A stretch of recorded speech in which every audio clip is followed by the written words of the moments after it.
Halo, selamat datang Sobat Unila sekalian. Di podcast kita hari ini akan membahas seputar jurusan atau program studi yang ada di Universitas Lampung nih. Di mana program ini adalah bentuk kerjasama dari jurusan Ilmu Komunikasi bersama tim dari penerimaan mahasiswa baru di Universitas Lampung.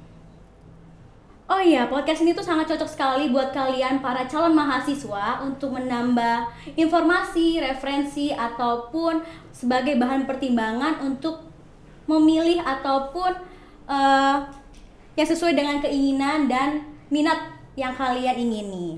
Baik, untuk sesi kali ini kita akan mencari tahu tentang program studi D3 Humas yang ada di Fakultas Sosial dan Ilmu Politik. Di sini saya sudah bersama Bapak Agung Wibawa Esos MSI. Selamat siang Pak. Selamat datang di podcast kita hari ini. Terima kasih. Gimana Pak kabarnya? Alhamdulillah baik. Alhamdulillah baik. Mungkin kita langsung saja masuk ke dalam pertanyaan yang pertama ya Pak ya. Boleh. Mungkin boleh dijelaskan secara singkat terlebih dahulu sebetulnya program studi dari D3 Humas di Fakultas Keguruan dan Ilmu Sosial dan Politik ini bagaimana sih Pak? Dari gambaran umumnya, dari sejarah ataupun visi misi nih Pak dari prodi ini sendiri. Oke, yang pertama barangkali secara umum D3 Hubungan Masyarakat ini sudah berdiri tahun 98 ya, tepatnya di tanggal 1 Juli. Dan itu dikeluarkan lewat SK Dirjen Dikti tahun 2011 nomor 2011 ya, tahun 98. Dan saat ini D3 kita, prodi kita itu ada di bawah koordinasi jurusan Ilmu Komunikasi ya. Jadi kita masuk ke dalam keluarga besar ya di jurusan Ilmu Komunikasi Visip Unila gitu. Oke, Pak. Tadi Bapak singgung kalau misalnya prodi D3 Humas itu masuk ke dalam keluarga dari jurusan prodi Ilmu Komunikasi gitu ya, Pak ya. Untuk yang membedakan sendiri, Pak, di mata kuliah kehumasan di jurusan Ilmu Komunikasi kan ada kan ya Pak? Yeah. Untuk perbedaan sendiri di bagian jurusan humas tuh apa sih Pak? Oh iya, tentu berbeda ya. Pertama dari sisi jenjang tentu kita masih di dalam jenjang D3 sehingga ada perbedaan-perbedaan dengan S1 Ilmu Komunikasi. Kenapa D3? D3 itu dia lebih memfokuskan kepada tenaga kehumasan yang sifatnya praktis atau praktisi secara langsung ya, sehingga mata kuliah yang ada di prodi kita itu mata kuliah yang memang mendukung keterampilan mahasiswa di bidang kehumasan. Ya, memang ada persamaan nanti dengan beberapa mata kuliah dengan ilmu komunikasi, tapi tentu juga ada mata kuliah yang mendukung ya, betul mendukung kompetensi dari mahasiswa kita untuk menjadi tenaga ahli kehumasan atau menjadi petugas kehumasan yang profesional. Mata kuliah itu misalnya ya di beberapa mata kuliah kurikulum kita 2020 misalnya mendorong mahasiswa kita untuk paham tentang bagaimana manajemen konten media digital atau misalnya juga tentang humas digital atau juga untuk memahami tentang bagaimana manajemen humas ya, bagaimana perencanaannya, bagaimana mengeksekusinya, mengevaluasinya, atau juga ada mata kuliah kita yang kaitannya dengan media massa ya, ada komunikasi massa atau juga ada media relation, bagaimana mahasiswa kita juga mampu membangun hubungan yang baik dengan media misalnya. Mungkin gitu. dapat disimpulkan kalau mata kuliah kehumasan di jurusan Ilmu Komunikasi lebih dasar ya Pak. Kalau misalnya di jurusan kehumasan lebih luas lagi mengenai kehumasan itu sendiri gitu ya Pak. Di S1 tentu secara teoritis, secara konsep tentu mereka lebih kuat ya, karena mereka dibuat dengan capaian profil lulusan yang menjadi S1, menjadi seorang manajer ya. Tetapi untuk D3 akan mencapai sebuah profil lulusan yang menjadi seorang petugas humas ya. Dia lebih praktisi ya, tenaga kehumasan ya. Tentu kalau untuk mendukung capaian profil lulusan seperti itu, kita harus mendukung dengan mata kuliah yang bisa mendukung kompetensi seperti itu. Iya, baik Pak. Selanjutnya nih Pak, bagaimana perkembangan dari program studi D3 Kehumasan di Universitas Lampung ini Pak selama 5 tahun belakangan ini? Bisa dari terkait akreditasinya ataupun kurikulum yang ada Pak. Alhamdulillah untuk akreditasi kita ada di akreditasi B ya saat ini, dan kita hari ini saya bersama teman-teman di dosen humas itu akan mengupayakan tentu saja ya akreditasi kita untuk bisa naik ke akreditasi A. Dan ini upaya-upaya itu sudah kita lakukan, alhamdulillah. Dan adapun misalnya kurikulum, kita sudah beranjak dari kurikulum 2016, sekarang kita punya kurikulum 2020, ya, dan kurikulum itu tentu juga menyesuaikan ya dengan kondisi hari ini, ya, kondisi perkembangan teknologi informasi, ya, juga perkembangan bagaimana keterbutuhan ya dunia kerja ya di bidang kehumasan. Itu sudah kita sesuaikan dengan kurikulum kita di tahun 2020. Mudah-mudahan ini bisa menjadi salah satu upaya kita mencapai sebuah profil lulusan yang baik ya di tengah masyarakat dan dibutuhkan di dunia kerja. Berarti sekarang masih dalam proses untuk meningkatkan lebih baik lagi ya Pak? Tentu, ya pasti ya. Kita pasti ingin mencapai dari waktu ke waktu pasti ingin lebih baik lagi. Iya. Gitu. Selanjutnya nih Pak, untuk jumlah tenaga pengajar yang ada di Prodi D3 Kehumasan nih, bagaimana sih Pak? Mulai dari mungkin dosen yang sudah bergelar dokter atau magister, profesor, bisa juga dijelaskan Pak? Untuk D3 Humas, tentu yang menjadi home base di dosen kita, di prodi kita ada 6 orang, ya. Alhamdulillah, tetapi juga dari 6 orang itu bukan berarti hanya 6 orang itu saja yang mengajar. Kita juga karena ada di bawah ya koordinasi jurusan ilmu komunikasi, dosen-dosen jurusan ilmu komunikasi juga ikut membantu mengajar di program D3 Humas, karena di situ keterkaitan rumpun ilmu dan seterusnya sangat dekat dengan jurusan ilmu komunikasi. Adapun misalnya yang di home base kita, alhamdulillah sudah ada yang sebentar lagi ya menjadi doktor ya. Kemudian sisanya baru akan merencanakan untuk sekolah kembali nanti di waktu yang akan datang. Gitu. Untuk pertanyaan selanjutnya nih Pak, bagaimana dengan perkembangan peminatnya setiap tahun, misalnya dari kuota yang diterima pendaftar ataupun yang diterimanya sendiri gitu Pak, bagaimana? Baik, kuota kita dari tahun ke tahun di angka 40 kursi ya, 40 orang ya. Di tahun 2019 kita ada di angka 35 orang yang masuk di kita, tapi memang karena perkembangan terakhir 2020 kita masuk pada kondisi pandemi Covid, memang ada penurunan jumlah di situ. Tetapi kita paham bahwa kondisi pandemi mungkin mempengaruhi salah satunya. Mudah-mudahan dengan perbaikan kondisi sekarang yang lebih baik tahun 2022 kita harapkan bisa mempertahankan di angka 35 atau bahkan bisa meningkat di target kita di 40 orang. Tadi Bapak singgung mengenai situasi pandemi sekarang ya Pak ya. Kalau sekarang ini sistem pembelajarannya apakah sudah masih full online atau ada beberapa yang sudah perkuliahan tatap muka gitu Pak di D3 ya. Kehumasan? Sepanjang pandemi kemarin kita online full, tapi belakangan satu semester ini kita sudah mendapatkan surat ya dari rektorat untuk diperbolehkan blended untuk melakukan proses pembelajaran secara daring atau secara luring secara bersamaan ya.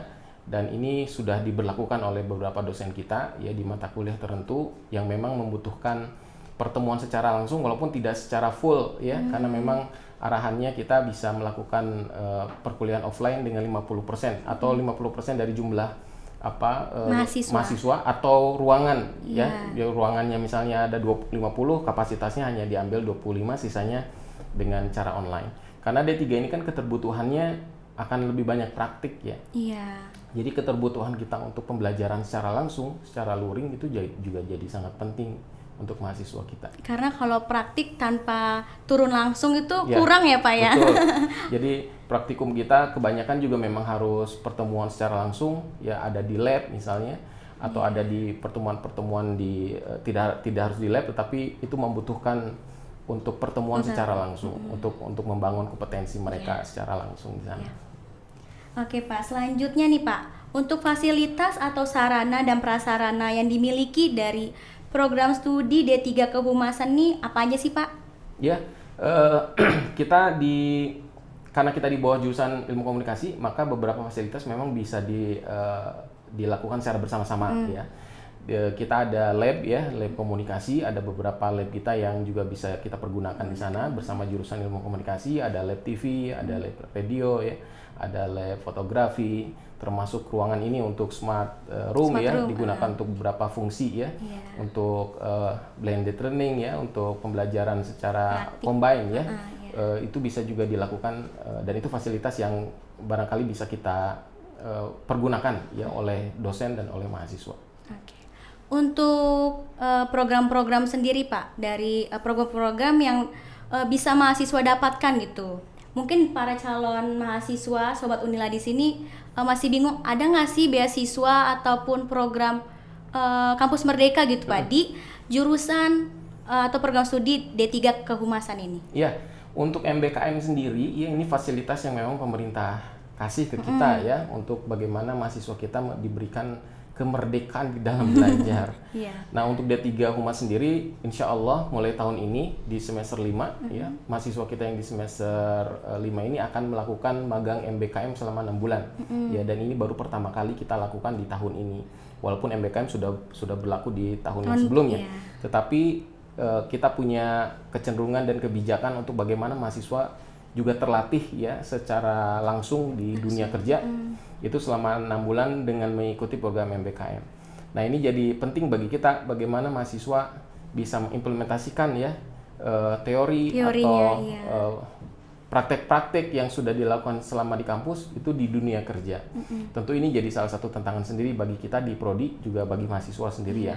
Kemudian terkait dengan beasiswa, ya tentu selama ini kami juga selalu mendapatkan informasi ya dari khususnya fakultas ya, Wakil Dekan 3 tentang kemahasiswaan dan alumni terkait dengan informasi-informasi beasiswa yang bisa diakses oleh mahasiswa. Nah, ini bisa kita manfaatkan ya oleh mahasiswa untuk bisa mendapatkan beasiswa di sana. Tentu ada yang berkompetisi dan seterusnya. Yang penting adalah bagaimana informasi itu bisa didapatkan ya oleh mahasiswa untuk mendapatkan beasiswa. Berarti mahasiswa juga wajib aktif juga ya Pak ya mencari beasiswa ataupun program-program yang bisa meningkatkan skill dia sendiri gitu ya Pak ya. Betul.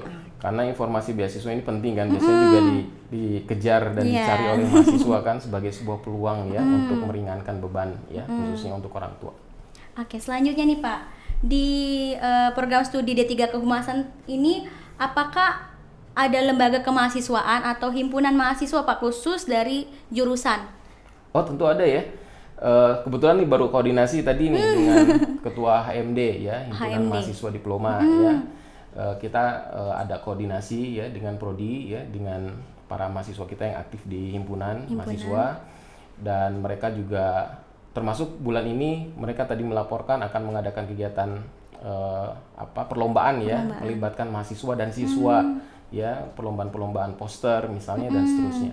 Ini jadi satu hal yang mungkin positif ya, mahasiswa nanti yang mau masuk calon mahasiswa ya, kita siapkan juga ya sarana yang bisa mereka dapatkan untuk aktif ya di organisasi kemahasiswaan yang ada di FISIP khususnya di HMD 3 Humas. Iya, jadi nggak hanya akademik aja ya Pak yang didapat di dalam perkuliahan, ternyata di D3 Kehumasan tuh ada juga lembaga kemahasiswaan non akademik yang mereka bisa mengaplikasikan bakat ataupun minat mereka gitu ya Pak. Di FISIP ada UKM juga ya, di tingkat universitas juga ada UKM, ada lembaga-lembaga kemahasiswaan yang lain, itu mungkin bisa dimanfaatkan ya oleh calon mahasiswa kita.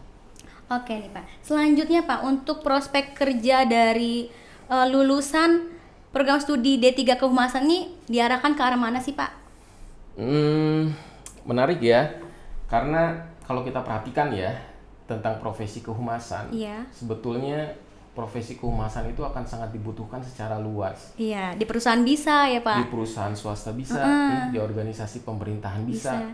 Mau kota, kabupaten, kementerian, BUMN, kemungkinan besar mereka pasti punya bidang kehumasan, atau setidaknya walaupun tidak punya bidang, tetapi ada fungsi kehumasan yang dilakukan oleh organisasi ini. Atau misalnya LSM atau organisasi lainnya yang mereka membutuhkan fungsi kehumasan ya di dalam organisasinya, sehingga sebetulnya sangat luas ya. Sehingga pada saat kita memiliki kemampuan ya sebagai seorang humas. Ya, seorang PR, maka sebetulnya kemampuan kita akan dibutuhkan oleh banyak institusi, organisasi, baik tadi pemerintahan, swasta, corporate misalnya, atau organisasi-organisasi yang sifatnya LSM misalnya, ya, civil society misalnya. Karena keterbutuhan itulah sebetulnya sekarang akan banyak dicari ya, tenaga-tenaga kehumasan yang profesional, yang pada intinya sebetulnya humas itu bagaimana dia bisa mempertahankan atau meningkatkan citra baik. Iya, citra baik perusahaan dan seterusnya itu. Sehingga kemampuan orang yang memiliki kemampuan dia humas yang baik, profesional pasti akan dibutuhkan.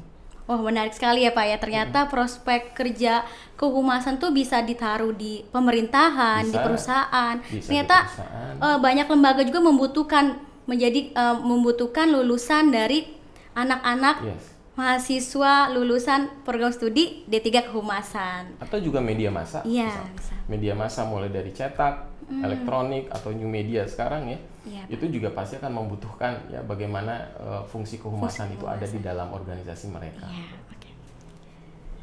Selanjutnya nih Pak, ada satu pertanyaan yang mungkin pasti Sobat Unila di sini membuat tertarik gitu Pak dengan program studi di D3 Kehumasan ini. Boleh diceritakan Pak salah satu success story, cerita sukses yang Bapak pernah dengar atau yang Bapak pernah dengar lah tentang lulusan dari program studi D3 Kehumasan ini. Oke, kalau yang alumni, belum bicara alumni ya, Iya. yang mahasiswa sekarang misalnya di 2021, alhamdulillah ada mahasiswa kita yang sekarang sudah lumayan berprestasi. Ya. Kemarin dia menginformasikan juara 2 podcast competition misalnya ya, Rahel ya Yunika ya 2021. Dia juga Masih baru ya, Pak? Masih baru. Jadi ini bibit-bibit yang bisa Bibit-bibit kita unggul yang yang iya. bisa kita bina ya, kita arahkan untuk juga tambah berprestasi di kemudian hari. Sebelum-sebelumnya dia pelajar teladan juga ya. Kemudian juga dia pelajar berprestasi ya, non akademik waktu itu. Kemudian alumni kita ada yang juga sekarang misalnya bekerja di iNews Lampung ya. Ari namanya. Kemudian juga tadi Rahel Yunika juga sebagai presenter di RRI ya, di Pro 2 juga itu jadi satu kebanggaan bagi kita ya. Masih Jadi, mahasiswa baru mahasiswa tapi baru, udah aktif ya Pak ya. punya talent yang bagus Iya. ya, untuk Punya bisa- skill bagus, skill iya. bagus ya untuk bisa dia langsung mempraktekkan ilmu Mempraktikkan. kehumasannya. Ada dulu 2017 misalnya Salwa Sakinah, dia salah satu duta genre di Lampung Iya. sebagai putri hijab Lampung misalnya, atau juga ada Rani ya, Rani juga putri hijab Lampung dan seterusnya. Nah, kita melihat sebetulnya mahasiswa humas D3 Humas ini punya potensi-potensi yang baik. Ya tinggal bagaimana sekarang kita melakukan pembinaan ya di luar non akademik tentu saja ya. Di akademik tentu sudah ada aturannya. Ada aturan. Tapi di non akademik, talent ya, kemudian kemampuan skill di luar akademik itu perlu dibina ya, perlu diarahkan dan mudah-mudahan bisa berprestasi di kemudian hari. Ternyata banyak sekali ya Pak ya cerita Alhamdulillah. sukses dari mahasiswa yang masih aktif bahkan hingga sampai yang udah lulus gitu Pak dari program studi D3 Kehumasan ini ya Pak ya. Alhamdulillah. Pertanyaan selanjutnya nih Pak, siapa saja sih Pak stakeholder atau pihak lain yang telah bekerja sama dengan program studi D3 Kehumasan ini? Mulai misalnya sudah bekerja sama dengan lembaga pemerintahan ataupun swasta dan lain-lain. Ya, alhamdulillah banyak ya. Dari sekian tahun kita sudah berdiri, kita sudah banyak berinteraksi dengan banyak stakeholder, khususnya di Provinsi Lampung, baik di tingkat kota maupun di tingkat provinsi. Adapun yang tingkat nasional, sebenarnya BUMN beberapa itu juga menjadi bagian dari stakeholder kita.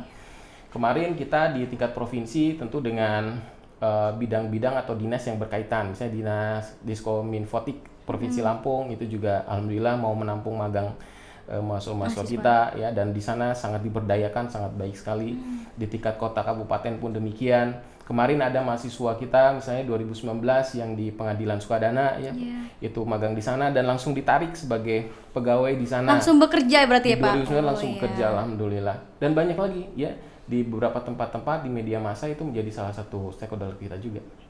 Oke, mungkin ini pertanyaan terakhir nih Pak dari saya. Harapan atau pesan Bapak kepada para lulusan dan juga kepada para calon mahasiswa nih, mungkin Sobat Unila yang ada di rumah ataupun dimanapun mereka berada, mereka masih dalam tingkat SMA gitu Pak, masih bingung mau jurusan apa, terus mereka juga tertarik dengan program studi D3 Kehumasan, bisa kasih harapannya?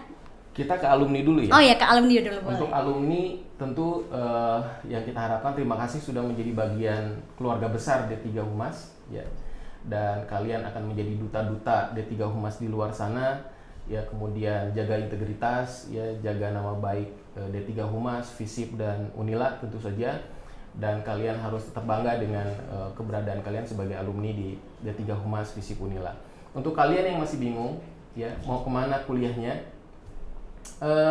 cari prodi yang membuka seluas-luasnya kebutuhan, keterampilan, skill di luar sana. Dan saya pastikan bahwa salah satunya adalah tentang hubungan masyarakat. Jadi kita tunggu ya bergabungnya kalian di D3 Humas FISIP Unila.